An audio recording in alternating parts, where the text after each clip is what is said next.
जो silver metal है वो बेस्ट कंडक्टर ऑफ हीट है।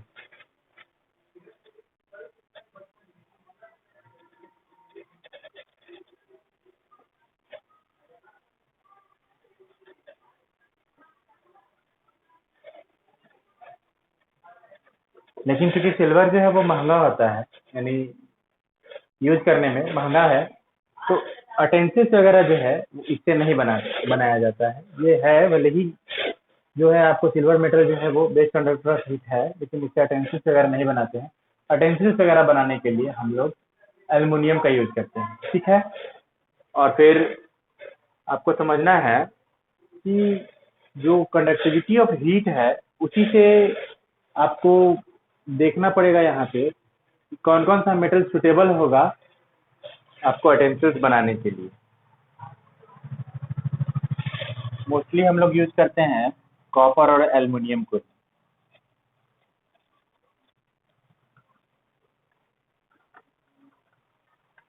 Are use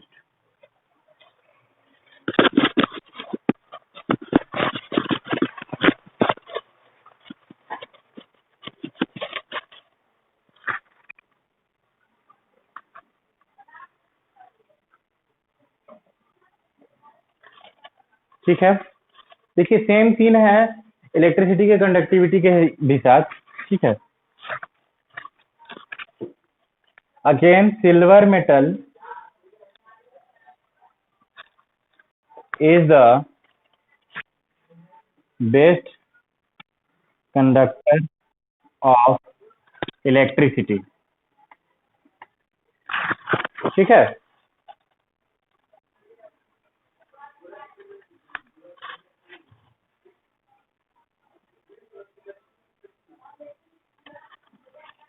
But again copper and aluminum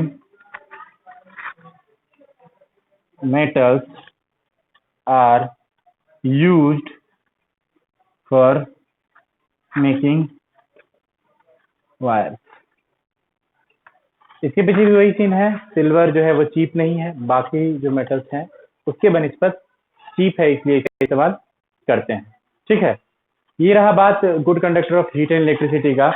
तो हीट और इलेक्ट्रिसिटी का गुड कंडक्टर जो है मेटल होता है, वो अपने थ्रू हीट और इलेक्ट्रिसिटी आसानी से पास करने देता है, इजीली पास करने देता है। Silver metal is the best conductor of heat as well as electricity, but we use aluminium and copper ones for making utensils और wire because they are cheap and easily available, ठीक है।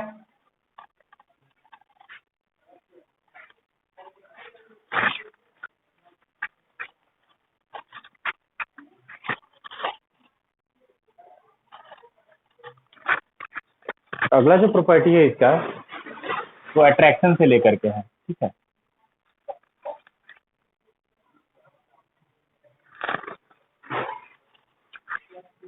Fourth property,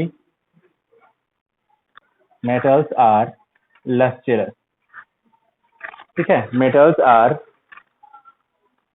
lustrous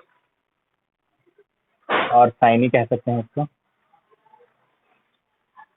चमकदार होता है ये, मतलब shine करता है। मेटल जो है वो शाइन करते हैं। गोल्ड सिल्वर की बात छोड़ ही दीजिए, बाकी सारे मेटल भी है वो भी शाइन करते हैं। They look attractive, okay.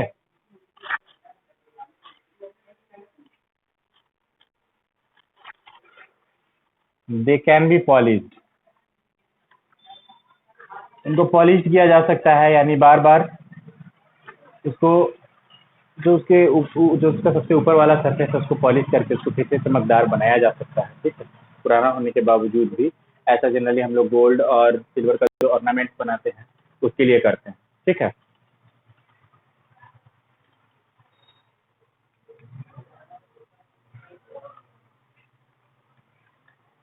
एक और चीज यहाँ पे है, तो सिल्वर मेटल है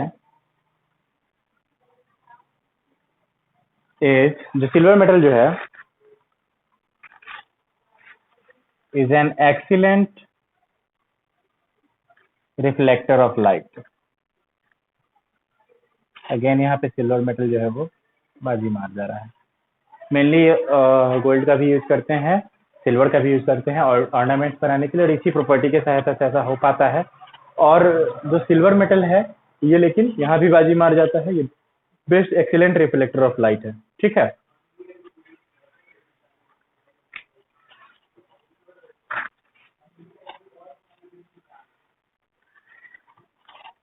अगला जो प्रॉपर्टी है वो है मेटल्स आर, यहाँ जनरली लिखना पड़ रहा है क्योंकि कुछ मेटल्स सॉफ्ट होते हैं जनरली हार्ड।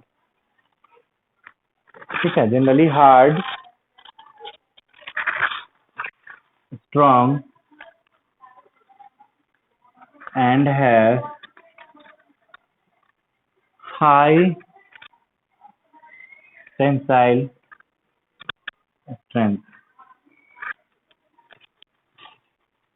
जनरली हार्ड होते हैं, स्ट्रॉन्ग होते हैं, हाई टेंसाइल स्ट्रेंथ होता है। हार्ड होते हैं इन द सेंस उनको जनरली आप बीट कीजिएगा नहीं तोड़ पाइएगा, बहुत हार्ड होते हैं वो। स्ट्रॉन्ग भी उसी सेंस में है। हाई टेंसाइल स्ट्रेंथ कहने का मतलब है कि उसको जब ड्रॉ करते हैं या खींचते हैं तो वो बहुत ज्यादा होता है। हाई टेंसाइल स्ट्रेंथ कहने का मतलब वो हो गया। ठीक है, उसको जल्दी तोड़ा नहीं जा सकता है। ठीक है, इसी वजह से, इसी प्रॉपर्टी से हम लोग आयरन ब्रिजेस वगैरह बनाते हैं, या कोई भी चीज आयरन का एकदम स्ट्रांग बनाना है, कोई भी चीज उसमें आयरन मेटल वगैरह जो कि बहुत स्ट्रांग होता है उस सब का इस्तेमाल करते हैं बनाने के लिए।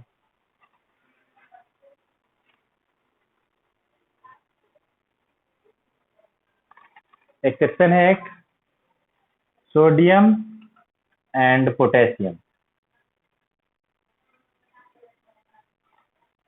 these two metals are not strong. Actually these two metals can be cut through a knife. एक चाकू से इनको काटा जा सकता है। ठीक है,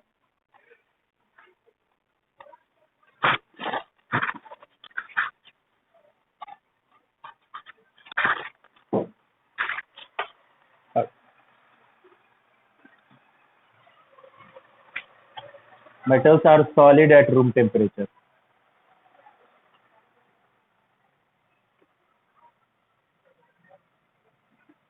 रूम टेम्परेचर पे सारे मेटल्स जो होते हैं वो सॉलिड होते हैं एक्सेप्ट मरकरी। पहले भी इस बात की चर्चा कर चुके हैं हम लोग। तो सारे मेटल होते हैं वो रूम टेम्परेचर पे सॉलिड होते हैं मरकरी को छोड़ करके। ठीक है, अगला प्रॉपर्टी है melting point and boiling point. Metals have high melting point and high boiling point.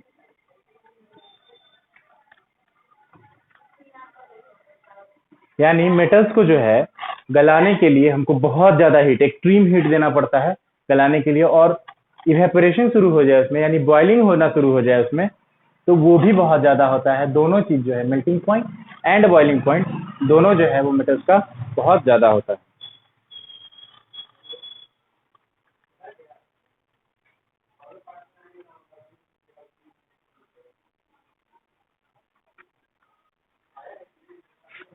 Iron का जो मेल्टिंग पॉइंट होता है ऑलमोस्ट 1535 डिग्री सेल्सियस होता है।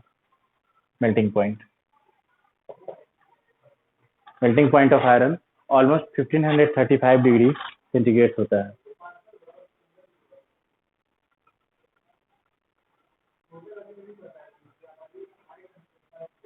कॉपर का भी melting point almost 1083 degree centigrade होता है, बहुत ज्यादा होता है। और इसके उल्टा क्या है, सोडियम और पोटेशियम का मेल्टिंग पॉइंट बहुत लो होता है, ऑलमोस्ट 100 डिग्री सेंटीग्रेड के बराबर होता है। ठीक है,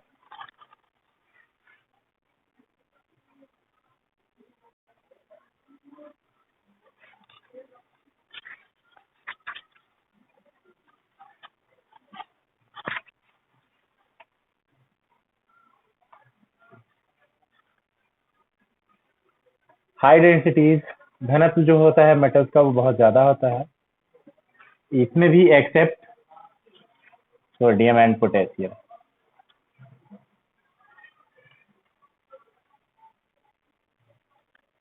देखिए मेल्टिंग पॉइंट हो गया, बॉइलिंग पॉइंट हो गया, डेंसिटीज हो गया, ये सारा कुछ डिपेंड करता है इंटरमोलिकुलर डिस्टेंसेस के। डिस्टेंसेज पे, और सोडियम एंड पोटेशियम का इंटरमोलिकुलर डिस्टेंसेज जो है बहुत कम होता है। इंटरमोलिकुलर डिस्टेंसेज क्या है, मतलब किसी भी मेटल के एलिमेंट के जो दो मॉलिक्यूल्स हैं उन दोनों के बीच का जो डिस्टेंस है अगर वो ज़्यादा है तो इंटरमोलिकुलर डिस्टेंसेज जो है वो ज़्यादा हो जाएगा, तो उस पर डिपेंड करता है। तो इसीलिए चूंकि सोडियम पोटेशियम में इंटरमोलिकुलर डिस्टेंस जो है ज़्यादा होता है, इसीलिए उनकी हाई डेंसिटीज नहीं होती है, लो डेंसिटीज होता है, उनका मेल्टिंग पॉइंट बॉइलिंग पॉइंट कम होता है। ठीक है, इसी प्रॉपर्टी की वजह से।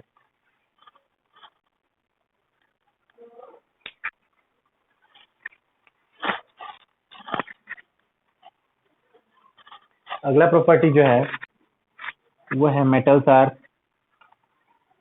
सोनोरस। ठीक है, सोनोरस कहने का मतलब क्या है, झनकार टाइप का आवाज, झन टाइप का आवाज जो है उसमें, जब भी मेटल को आप आवाज कराना चाहिएगा तो उससे एक अलग तरह का सोनोरस साउंड निकलता है, तो दे आर सोनोरस। वुड वगैरह में ऐसा सीन नहीं है, बट मेटल्स आर सोनोरस। ठीक है,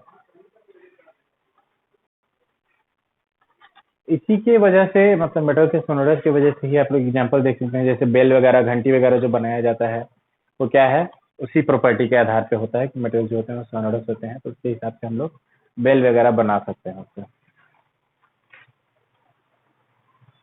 म्यूजिकल इंस्ट्रूमेंट्स वगैरह भी उसी के सहायता से बनता है, मंजीरा हो गया। ठीक है, वैसे भी जिनमें स्ट्रिंग्स लगा हो, गिटार, सितार, तनपुरा वगैरह, ये सब जनरली उसी से किया जाता है।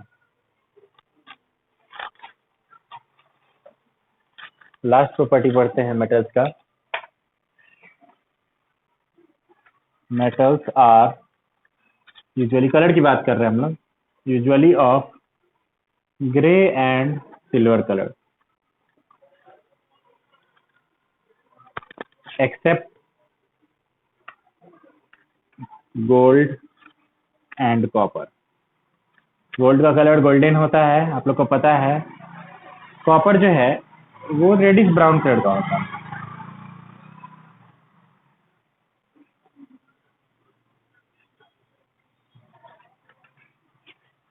इस तरह से ऑलमोस्ट 10 प्रॉपर्टीज हम लोग पढ़े हैं। मेटल्स का आइडेंटिफिकेशन ही उनके प्रॉपर्टीज के आधार पर होता है, जो उनकी प्रॉपर्टीज होगी उसके आधार पर उनका डिवीजन है। ठीक है, और 10 प्रॉपर्टी जो है जो अभी हम लोग पढ़े हैं उसको ध्यान में रखना है। इसके साथ ही इस बात का भी ध्यान रखना है कि जितने एक्सेप्शंस हैं, जैसे मरकरी हो गया, सोडियम, पोटेशियम, ठीक है, या फिर गोल्ड और ये कॉपर की बात कर रहे हैं, तो जितने भी एक्सेप्शंस हैं उनको अलग से ध्यान में रखना है मेटल्स के बारे में। लगभग इतना है, इतने से जानकारी आपको लगभग मिल जाएगा, फिर बाकी फर्दर क्लास में देखेंगे। ठीक है।